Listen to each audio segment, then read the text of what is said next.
Well, it's official.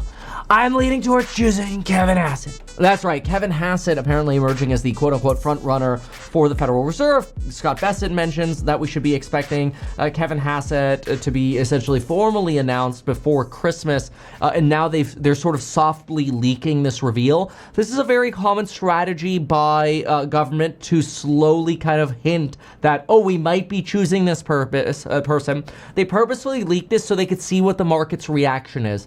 So what Donald Trump and staff are going to do now is they're going to monitor the reaction in markets, specifically regarding the dollar and with treasuries. The dollar is already moving slightly lower on this Hassett rumor, quote unquote rumor. That's the intention. Kevin Hassett, in my opinion, is a wet blanket. I'm not trying to be offensive here. Maybe I just, maybe we need to sit down for dinner and I need to be impressed here. But I feel like he's more of a Trump shill. He's actually the perfect candidate for Trump to choose because he doesn't have the balls of his own. Like Myron, who, we'll go through what Myron just said in a moment as well. He's calling for Fed rate cuts. But Myron, we know that's old news. Myron, even though he's also a shill, he has balls. Like, he will stand with facts. I don't think Hassett does that. Now, that's somewhat good and it's somewhat bad. So here's where it's good. It's good because it's bullish rate cuts. Hassett, he's going to do whatever Trump wants. And if this economy continues to decay the way it is with labor statistics data that we're seeing now, ADP report this morning. Remember what we saw with the ADP report on consumer sales this morning? Let's do a quick recap of the numbers. So this morning, with the ADP 4-week moving average coming in at negative 13.5, we are getting data 4 times as fast as we used to get it, because now we're getting data on a weekly cadence with a 4-week moving average. And it is now on a 4-week moving average decline from negative 2.5 to negative 13.5. The Federal Reserve will be getting this jobs data, which we just got, plus the ADP jobs data for the full month of November, plus the first weekly report, which will be the day before the Fed meeting, before their presser on the 9th. They'll be getting that weekly data as well. So the Fed's going to get a lot of ADP data here. People are like, oh my gosh, the Fed has no official BLS labor report data. Okay, they'll just use the ADP data and we'll get our rate cut. It's not a big deal. But the concern really is what happens after the 25 BP rate cut, which is an 85% chance right now. The concern is that the economy continues to decay. Well, you've got this large chorus at the Fed that's really worried about inflation. Hassett, being, the Trumpian shill that he is, will favor rate cuts as opposed to worrying about inflation. And he could drive, along with Myron and others, towards consistent more rate cuts. Now, that's actually coincidentally probably the right move. Like, I'm of the mindset that any kind of tariff inflation will increase prices, but then next year we'll probably see deflation, because as the economy collapses slowly, it's slow bleeding, I shouldn't say collapsing. As the economy dims, I guess is the word Bloomberg is using these days. As the economy keeps dimming, as we see layoffs at even like Apple now, right? Look at this. Apple cuts jobs across its sales organization in rare layoff. As the economy keeps dimming, we're likely to see a need for more rate cuts, and we're going to see more disinflation. So far, I know when people hear that, they're like, but Kevin, prices are still high. I know, it's coming. I mean, I like using this as an example. I went to Target with Jack. Oh boy, this was probably like three or so weeks ago. I go to Target with him, and I'm like, maybe I can pull up the picture. I go to Target, we go up the little escalator, and they've got this whole rack of TVs, and I'm like, I just bought a 55-inch 4K TV on Amazon for like $340 or something like that. And then I see in Target, I'm like, what the hell? They have the same, essentially, 4K TV for $250, and then there's another one for $199. And I'm like, this is crazy. This is literal deflation happening in TVs. Now, TVs could be loss leaders, so it's not necessarily an indicator of the economy. But it's wild because, yeah, there it is. I have a picture of Jack. I just found it. I have a picture of Jack standing in front of it. That was the 43-inch was $199. The 55-inch, which was the same size, was this other picture. Here was one at $249.59. So it was like $100 less than Amazon. And I just went there yesterday as well, or 2 days ago, and I think the prices came down even more. Or maybe Black Friday sale or something like that. But like, that is gonna come more as stores realize, this is my bottom line sentiment for Target. I think Target realized that they spent too much time remodeling their stores and trying to make their stores look nice. And what they've done is they've forgotten the thing that brings people to the store, and that's everyday value. You know, people go to Walmart because they see the rollback advertisements in their face every single day. People care less about this, you know, fancy design that Target does with their stores. They want the bill at the checkout to be lower. Well, the economy, you see, like this is Target, for example. Here's like, they're trying to make their stores all fancy with this Ulta partnership or whatever, which that failed also. You know, Ulta's already rug pulling Target on that. So Target's getting hit. They just need to lower prices.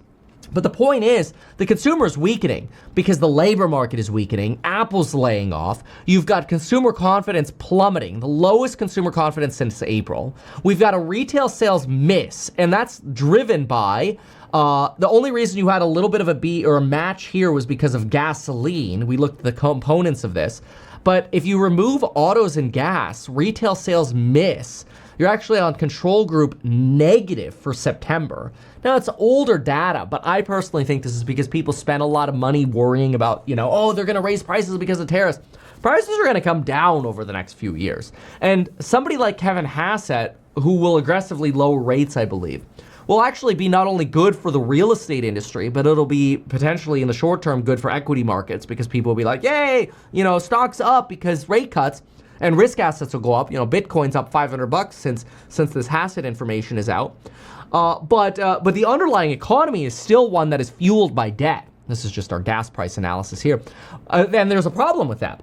See, we talked about this quite a bit yesterday. This deficit financing that you're getting from the AI companies is unfortunately quite a big risk factor for the economy because the more companies start getting nervous about the debt that's being loaded up, the less of the banks are willing to actually finance these AI products or projects. And that's the big risk factor. Now, I want to listen to what Myron said this morning because he's also shilling for rate cuts, which is great. You know, we do expect this rate cut to come in December and then more to come as the economy keeps weakening after that.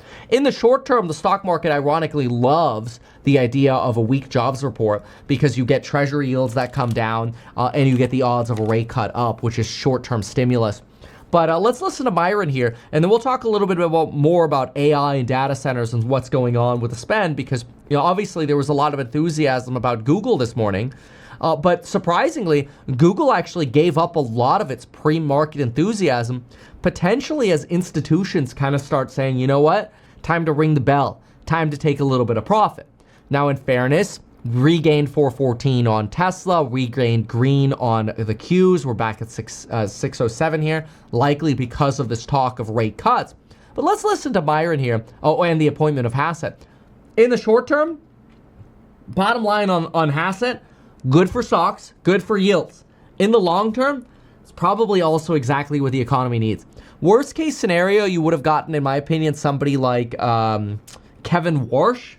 Kevin Warsh, he wouldn't turn on the money printer, in my opinion, if the economy crashed. So that's what you have to consider as well. Like, what happens if we actually go into a recession? Who do you want at the Federal Reserve?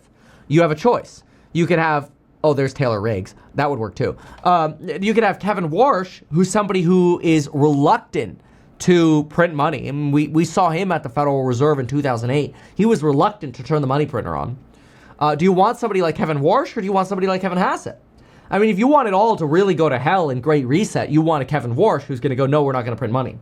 If you want the money printer to come and you want some buy the dip opportunities, you want a Kevin Hassett. Because if poop hits the fan, not only is the guy going to cut rates to zero, but he's going to drive the money printer through the roof. It'll be great. You know, risk assets will love it. It'll be a generational buying opportunity is what you get if you slow bleed into a recession, and then you get Kevin Hassett printing money. But anyway, let's listen to Myron. Oh, Fox News. We got the pinwheel on Fox News. Oh, we got to go through an ad first. Well, you know what? While that 13 seconds goes, Did you know you can get lifetime access to the Meet Kevin Alpha Report by going to meetkevin.com? Get all our insights on stocks every morning before the market opens and trading insights. meetkevin.com. You can't. By at least 1/4 point. Stocks moving higher yesterday on the expectation that we will see another cut. Fed Chief Jay Powell under pressure from the president to keep cutting interest rates as we see promising inflation numbers. And he is exerting, restriction on the economy. It's holding the economy back. It's pushing the unemployment rate gradually upward, and I don't think that's appropriate given the economic outlook. So yes, I think it's the absolutely agree. And remember, the unemployment rate is already starting to rise, and we have not seen a stock market tank yet. That's the concern, is that so far the stock market, in fairness, has done fantastic. Every opportunity this year has been a buy the dip opportunity, with the exception of MicroStrategy. MicroStrategy posted at Real Meet Kevin on X this morning that it took 3 months to lose 34% of its value.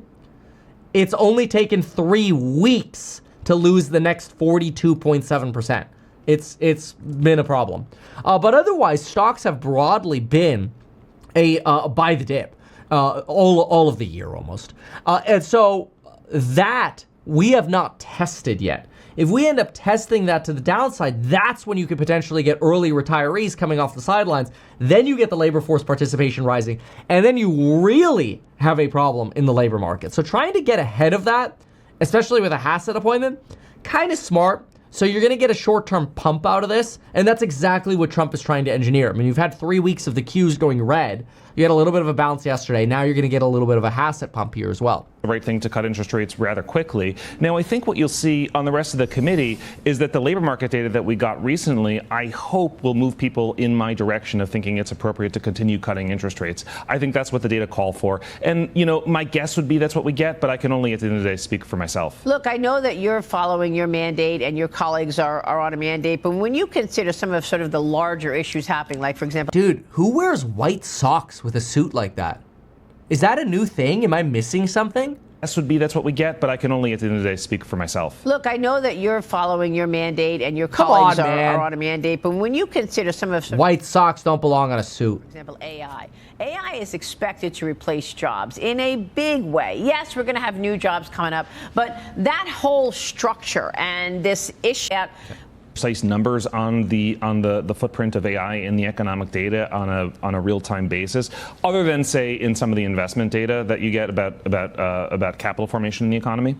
But when it comes to thinking about what AI means for the future, if you get AI replacing some workers at various parts of the labor force, what that does is it's both disinflationary because it's disinflationary because you have a new technology allowing you to produce more with less. Right. Those counts. This AI disinflationary argument, in my mind, to move. The disinflationary argument he's making is really a way of reiterating that this new Fed board is going to be very interested in cutting rates. I wouldn't be surprised if Hassett drives us to zero. Mark your calendar, okay? Mark your calendar. The year is 2032. We look back, so that's 7 years from now. The year is 2032. We look back, we go, the labor market rolled off a cliff. Kevin Hassett cut rates to zero, expanded the Fed balance sheet from $6 trillion to probably, honestly, $20 trillion. We are 200% debt to GDP. We're way more in debt than we've ever been before. But we're actually at this new sort of decade of stock euphoria and asset value euphoria, where the people who own stocks and real estate end up even richer than ever before, than ever wildly imagined because of the amount of money printing. Mark it on your calendar. Tell your phone or whatever, hey, you know what? Remind me in 7 years. Interest rates a little bit lower down. So what do you want to say about the mandate as it relates to employment? Because we're getting all this data now after the government shutdown. We'll get retail sales this morning. We'll get the producer price index. What about jobs? Yeah, so that is the key question. Now, as I look forward into 2026, I see a few reasons for optimism, right? I see the effects of deregulation continuing to kick in. I see the effects of tax policy, like full expensing of investment, continuing to kick in. I see the effects of the trade deals in which much other countries have committed to invest in the United States kicking in, and the dissolution. A lot of people are really enthusiastic about this, that, hey, you know, we're going to get tax cuts, maybe we get stimulus checks or whatever in 2026. It'll be a great year. The problem is a lot of that starts getting priced into the stock market now. And the big risk that I get worried about is that we actually end up having a failure of financing. That's the biggest concern that I have. So you look at, the data center financing we're seeing right now, and really, if you stop financing Oracle or CoreWeave, you're done.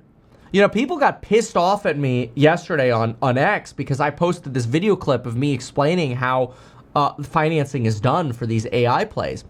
And frankly, the concern is that as soon as the Kool-Aid stops flowing, it's over. Because you need the debt to keep flowing to fund these chip build-outs. And if the debt stops going to companies like CoreWeave, then you've got big problems. Now, 607 seems to be a little bit of a stopping point, not a surprise for the Qs, but look at CoreWeave. I want to show you very important lines. Okay, so if you go to CoreWeave right here, that's 6847 line. If we keep losing these lines, which so far we've been taking out, every single line on this retracement has been taken out so far. If we keep going down on CoreWeave, what'll happen is you're going to get under this 55 to 35 range. NVIDIA is going to start buying it. But then there's going to be a problem. NVIDIA is going to start buying a company that's actually going down. So NVIDIA buys, it just bails out existing shareholders. Then NVIDIA's shares go down because people are like, well, NVIDIA is the only buyer and they're buying a money-losing stock, so then they take profits on NVIDIA. And you get this sort of vice versa cycle. If CoreWeave loses its IPO price and we drive more people to sell, it's not that the company goes to zero because the stock goes down. It's that bankers get nervous. It's that all of a sudden JP Morgan, the cockroach in disguise, starts saying, oh my gosh, we can't lend to CoreWeave anymore because their stock is going down. You have to remember the stock is a form of collateral. So if the collateral value is falling, then you got problems. And you stop lending.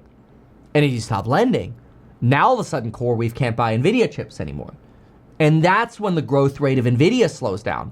So really, watching CoreWeave stock, in my opinion, is a great tool for evaluating where are we in the cycle. Because once CoreWeave gets to the point where people aren't lending on it anymore, that's when your true problems hit. Remember that little debt chart? It's all debt fueled right now. We're past the cash fuel phase. Cash fuel phase was still good. Of uncertainty over trade and tax policy. However, we have to recognize that the unemployment rate has been drifting higher, and that is a function of monetary policy being too tight. Now, my concern is that if we don't continue cutting rates and do so at a reasonably quick pace, that monetary policy will nip all those positive developments in the bud, and we will not get the recovery in the labor market that I think that is appropriate. Yeah, I actually totally agree with him. I think he's right. I think if you want to hope that we're going to have a labor market recovery in 26, you need to cut rates. But I'm not like 25 bips ain't going to make a difference. You know, you probably have to go more aggressive. And I think Hassett, we're probably going to end the year next year at way lower rates. Well, you make a really good point in terms of the expensing, because that is going to dictate decisions on the part of corporate managers. If they're able to expense things, well, then maybe they will hire more. Maybe they will invest more in their businesses. And we'll see that as a result of the big, beautiful bill in 26. Well, we may if monetary policy doesn't get in the way. Now, I think it's really important to understand that if you push out the supply side of the economy, that is, all else equal, disinflationary. And when you think about sort of things like loosening regulations or capital deepening the economy that allows you to produce more with less, those are things that push out the supply side of the economy. And in my mind, pushing out the supply side of the economy means that you can accommodate lower interest rates. Well, tell me about in English, if we increase the supply of goods that we, can manufacture or provide, then we have to be less worried about inflation. And because we have to be less worried about inflation, we can cut rates more aggressively. Are you still waiting on sort of expectations for the year? But because we're going to have a new chairman of the Fed, and we expect that you will have sort of a leaning toward lowered rates. But are you talking about a potential string of rate cuts in 26? Yep. Or are you talking about a large 50 basis point? Oh, it's going to depend on the data. take to the sidelines next year? Well, so my view is it's appropriate to get to neutral rather quickly, and I've been very clear about that, and I thought that was appropriate in a series of 50 basis point cuts. As we've been making progress, it becomes a little bit less urgent to get to move in such outsized moves, because we have been making some progress bringing interest rates down. The big difference between myself and I think where the bulk of the committee is not necessarily on what the end destination is. I think a lot of people, if you look at where their projections for the economy go in what we call the dots, they have us getting towards neutral rates. It's just over the question of how quickly we get there. And I want to get there rather quickly because I don't see an inflation problem. I do see potential risks to the labor market. And many of my colleagues sort of see the other way around, where they do see inflation problems. In my mind, almost all of the inflation excess is a mirage. It's due to supply-demand imbalances in the housing market. Wow. Almost all of the inflation excess is a mirage. Still talking about that lagging or lingering real estate impact. Let's fast forward a little bit here. Supply-demand imbalances from 3 years ago. Really? Same thing. To sell the securities because it takes a really long time to roll down.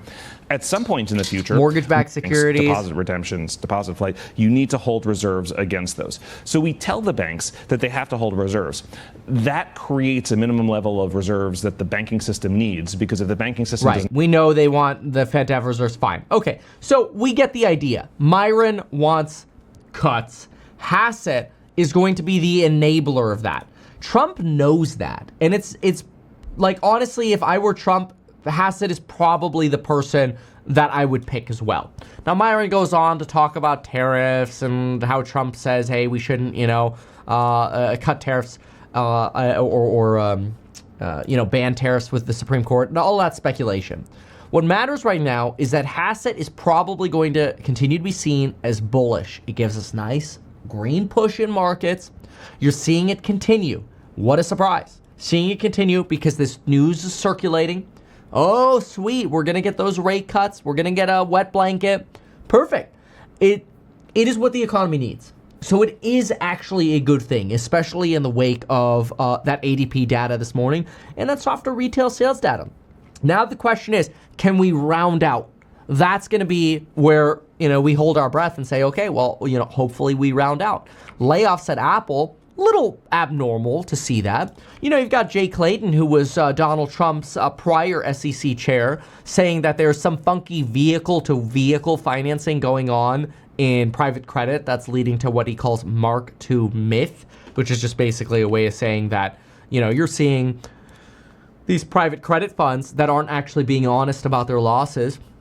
You've got another Valley City Furniture company here that went bankrupt in Columbus, Ohio, which if you look at, if you go to, this is our stock tab in the, what's it called? This is our stock tab in the, for course members. And if I go to Restoration Hardware here, RH, and this is only available to course members in the Meet Kevin app. But you can see here that the CEO of Restoration Hardware says, a lot of people are going to close. A lot of jobs are going to be lost in the furniture space. Well, it's exactly what's happening here. It's not a surprise that you're still seeing pain in the underlying economy. You're going to see that for a while. And that's why Hassett's probably a good choice for getting the rate cuts. Again, I don't think he's going to be the greatest economist, but he's going to do what needs to be done for the economy. The risk, and this is the part that is harder to evaluate. The risk is when you have somebody who's a wet blanket at the Fed, they're more likely to pull off an Arthur Burns. And this is the risk factor. This is very, very long term, okay? This is why we're keeping this at the end of the segment. Most people aren't going to care about this because in the near term, this is just bullish in the face of, as even CNBC reports this morning, a cyclical weakening of the labor market. You have to know that in the long term, if you have a wet blanket as Fed chair, somebody with no balls, you risk having an Arthur Burns situation in the 1970s. That's basically where the Fed had no balls. They vacillated with every single data point, no solid forward guidance, no mantra, no, targets, no goals, and they just changed their mind every meeting. And so what you ended up getting was massive inflation that ended up having to be broken by Paul Volcker in the 82 and 80 double dip recession. You had a double recession in 80 and 82 because of the failures of the Fed in the 70s. And then, of course, the price controls at the beginning of the 70s, which were, just basically pent up inflation and prevented us from actually realizing the inflation until they removed the price controls. Then prices skyrocket, and you have a Fed that vacillates all over the place. And so there is an ironic good right now in having a weak Fed chair. Pump markets, good for the short term. The long term is bad because you get somebody who might not end up fighting inflation when we need it. Because that is the risk factor, is we get to do is some sort of weakening. We get money printing, and then we go right back to stimmy checks or some kind of crazy, whatever, fiscal stimulus. And we reignite the very inflation that we've been trying to fight for 5 years. That's a longer term risk, not a near term risk. A more near-term risk is stuff like what the information is reporting. That Oracle-linked borrowing binge worries lenders. So construction loans are famous for getting rug pulled.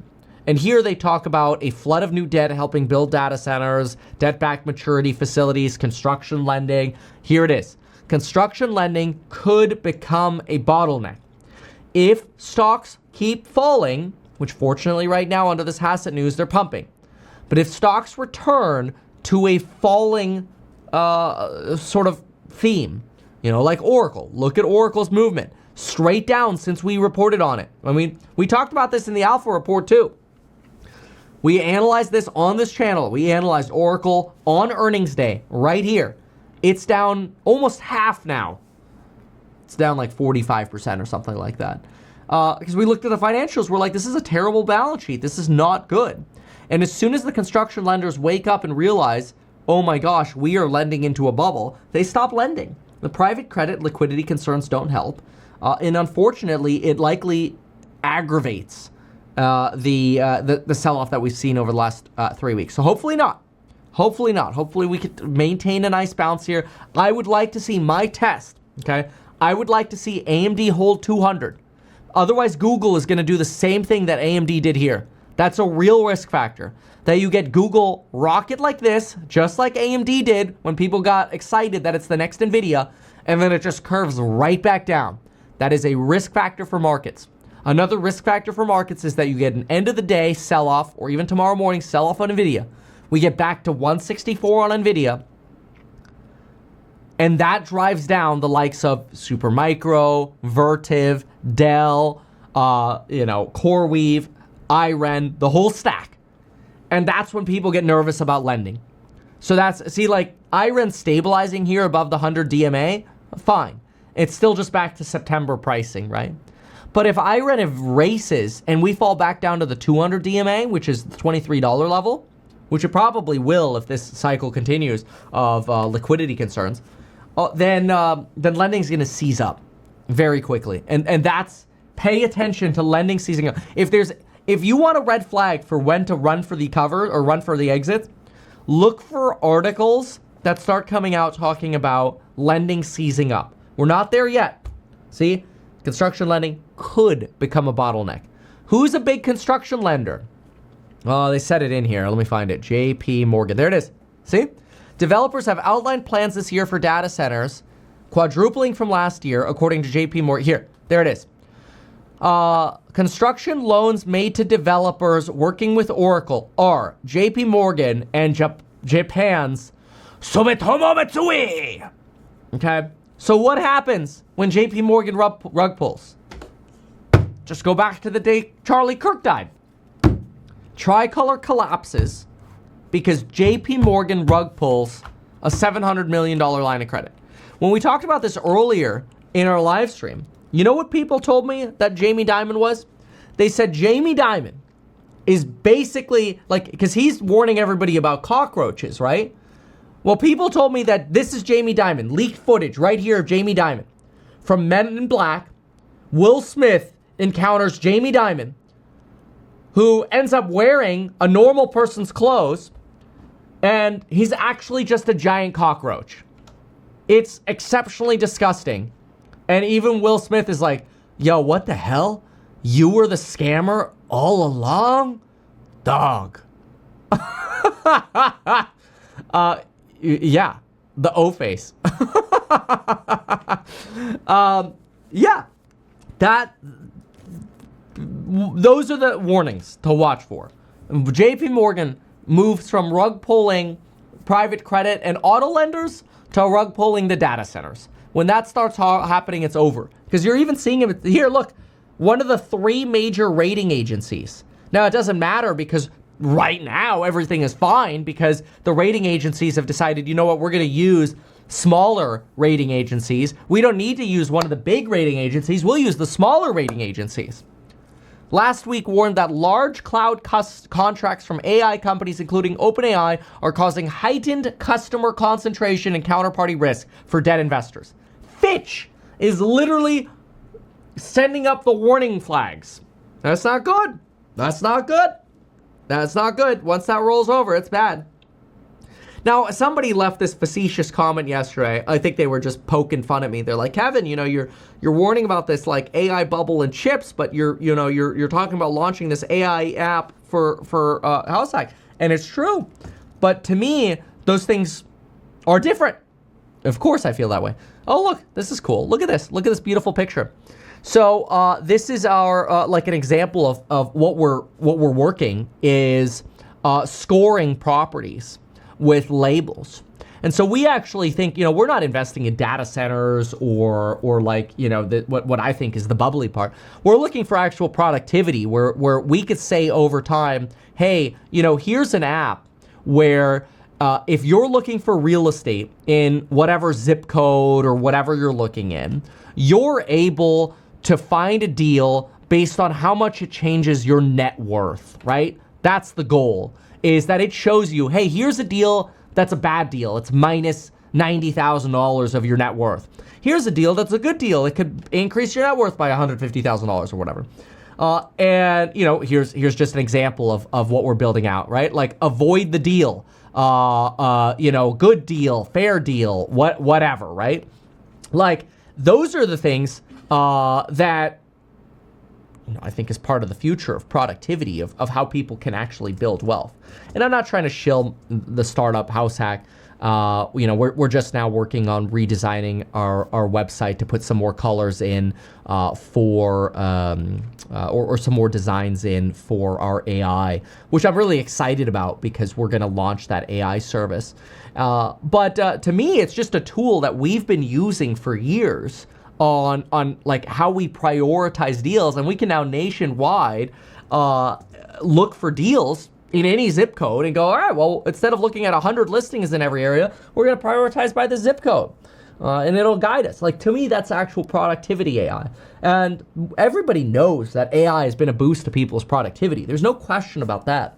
The problem is, at what point have we overbuilt data centers by commoditizing LLMs and not just like productive AI products that actually help us unlock more time in our day? Those are great. You know, that's the next phase of AI. We think we're on the next frontier of AI. Where are companies that are actually generating value, right? But the data center boom has real risks. And the fact that Fitch is now warning, hey, you know, JP Morgan's lending into a bubble, it's just going to be a matter of time before the cockroach Jamie Dimon turns around and says, yeah, you know what? We're done lending to data centers. And if Jamie Dimon stops lending to data centers, do you think the smaller lenders are going to lend to the data centers? That's the oopsie doopsies.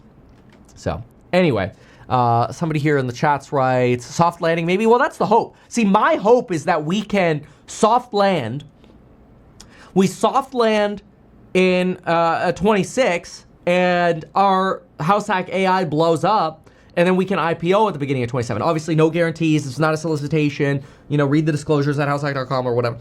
But that's my hope and my dream. I don't want a recession, but I'm also very well aware that we are a teeter-totter away from recession. That's why we don't have any debt. You know, no bank debt at the company. I don't have any personal debt. And I think it's wise to be cautiously optimistic in this you know, this macro world that we're in. Hassett's good for like shill, you know, run the printer. That's good. And it's led to a nice pump in the stock market today. But is it going to be enough, or is it going to be too little too late? Look at what's doing really well right now, Mortgage Place. You know, guess who's been bullish? Mortgage Place. I have a list of top 10 stocks to buy over the next 10 years in our alpha report that you can get over at meetkevin.com. And yeah, let's just say Rocket Mortgage might be one of them. Yeah. Anyway, we're also, it's not on the website yet, but we're releasing a 9th course, by the way. It is going to be totally included. Maybe we can get that beamed up now, just so you can see the teaser of it. Also, post MK website. Anyway, so yeah, it'd be nice to show that because it's going to be a 9th course. It's going to be totally free for existing members. Anybody in the Meet Kevin membership, that'll be totally free, which I think is very cool. So yeah, there you have it. All right. Why not advertise these things that you told us here? I feel like nobody else knows about this. We'll try a little advertising and see how it goes. Congratulations, man. You have done so much. People love you. People look up to you. Kevin Paffrath there, financial analyst and YouTuber. Meet Kevin. Always great to get your take.